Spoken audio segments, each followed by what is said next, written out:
Alors, pour créer une page d'instruction de visionnement, en passant, je vais toujours faire démonstration, puis ensuite de ça, je vous laisse pratiquer. C'est un peu ça qu'on va faire. Alors, pour créer la page de visionnement, on fait une page. La page, l'avantage, c'est que dans le cours Moodle, elle apparaît juste comme un seul élément. Donc, ça nous permet de mettre de la documentation. Puis dans le cours, si on revient à l'instant, dans le cours, ça prend juste cet espace-là. Donc, on est capable de le nommer, puis on est capable d'en faire un suivi aussi. L'élève, ultimement, va être capable d'en faire un suivi. Comment faire le suivi d'une page? Bien, ça, vous saurez ça bientôt dans une prochaine capsule. Vendredi, soyez avec nous pour savoir comment. Euh, donc, notre page va être comme ça. Puis, on va vouloir susciter une intention de lecture avec une vidéo. Ça ne donne pas grand-chose de donner une vidéo alors que l'élève ne sait pas quoi faire avec. Fait que, souvent, quand on va être en mode hybride, c'est-à-dire que le cours est donné de façon conventionnelle, tu es devant ton groupe, tu vas faire cette intention-là verbalement. Si on est en individualisé ou si on est en formation à distance, il va falloir donner des instructions à l'élève. Fait que moi, ce qu'on va créer ensemble aujourd'hui, c'est cette espèce de page-là avec des instructions. Puis, on va insérer des commentaires audio. Fait que dans le fond, je me suis enregistré en décrivant ou en lisant, ni plus ni moins, ou en interprétant les consignes qui sont là. Il y a des étudiants qui vont préférer écouter les consignes plutôt que de les lire. Puis, on va placer la vidéo par la suite. Alors, on va montrer comment effectuer ces opérations-là. Alors, je suis dans mon cours pour rédiger une soumission. Ce n'est pas celui-là que je veux faire, c'est celui-là. Je m'en vais dans mes exercices, non, dans mes ressources, tiens. Puis dans mes ressources, je vais avoir une ressource vidéo. Fait que je vais placer ma page juste ici. Et pour ajouter une page, c'est très simple. On ajoute une activité ou une ressource et on choisit page dans la liste. C'est une page web, en fait, qu'on va créer. Une fois qu'on est la ressource page, il y a un petit peu plus de complexité qu'une étiquette qu'on a vue la dernière fois. Alors, évidemment, on a toujours le nom. Moi, ce que j'aime bien faire, c'est avoir des noms qui sont très systématiques, qu'on peut changer par la suite là, si on se trompe. Là. Mais moi, je vais mettre vidéo, puis je vais mettre, disons, qu'est-ce que c'est la vidéo, là? Les structures de la dent. J'ai pas d'autres, j'ai juste la dent en tête. Puis je vais mettre entre parenthèses 5 minutes. Je vais mettre le temps que va durer la vidéo. Faites attention, le contenu d'une page ne va pas ici. Ici, c'est vraiment clairement la description. Donc, quand vous inscrivez des éléments qui sont là, ben, ils n'afficheront pas sur la page en soi. Donc, vous allez laisser faire la description, puis vous allez tout de suite aller rentrer les éléments de votre page dans le contenu.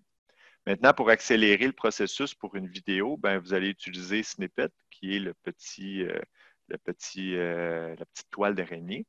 Et puis cette toile d'araignée-là, ben, ce qu'elle va faire, c'est qu'elle va te permettre d'insérer une boîte de visionnement vidéo. Fait que là, c'est facile.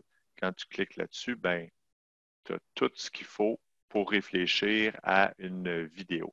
Alors, j'ai mis dans le snippet volontairement des éléments pour faire réfléchir les enseignants. Donc, visionner la vidéo en ayant en tête. Pendant la vidéo, faites. Pendant la vidéo, prenez des notes sûres.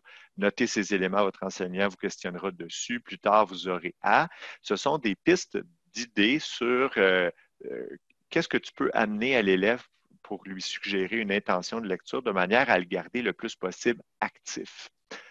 En passant, c'est comme un peu le parent pauvre, cette structure-là, c'est le minimum, selon moi, pour faire de la classe inversée. On n'est pas encore en classe inversée parce qu'on n'a pas validé si l'élève a bien compris ou on n'a pas challengé l'élève. Mais au moins, on a comme une intention, on lui propose une intention de lecture.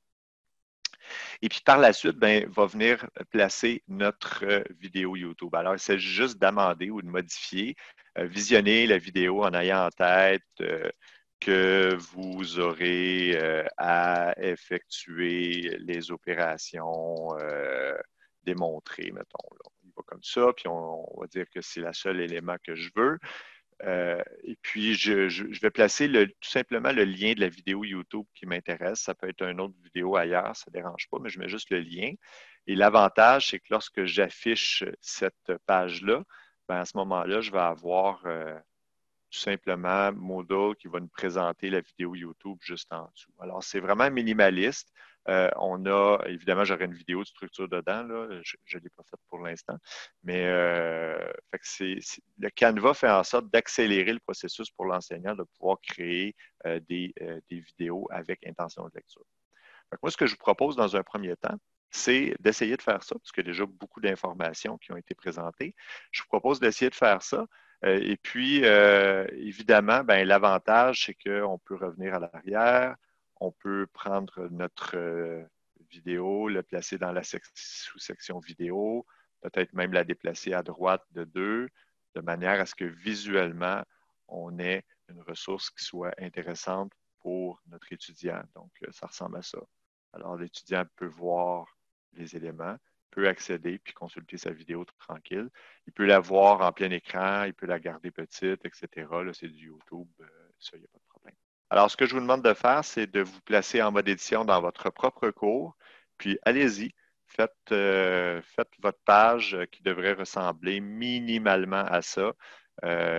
Puis prenez peut-être votre propre vidéo YouTube ou trouvez n'importe quelle vidéo là, de Michael Jackson là, si vous n'avez pas d'inspiration.